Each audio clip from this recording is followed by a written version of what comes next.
आज चाहिँ हाम्रो मर्निङको यात्रा खै अब कहाँसम्म हो अङ्कलले आज खै वाकिङ भन्नुभएको थियो हामी त जस्ट फलो गरिरहेको छौँ अब माछा मार्नेतिर ल्याउनु भयो क्या आज त अङ्कल कता हो आज यता अड्डा त खै भएको जस्तो लागेको छैन हामीलाई त मलाई त एकदम केही आइडिया थिएन यसको बारेमा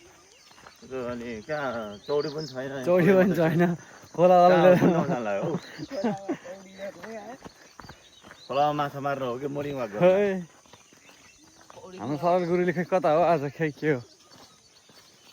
गाह्रो छ त अनि सुखा खोलातिर जस्तो छ त आज त अनि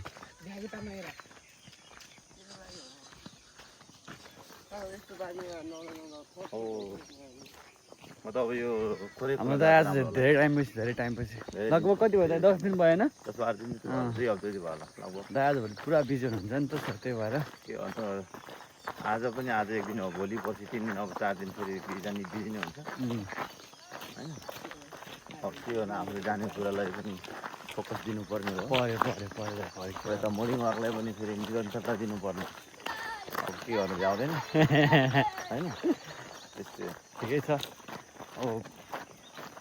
काम हो मेन कुरा होइन त्यही त काम त गर्नु परेको बिना काममा त कामै छैन फेरि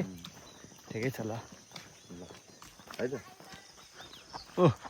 मागर हो यति गई ओहो खाना ल मागर यार एक्लै मागर एक्लै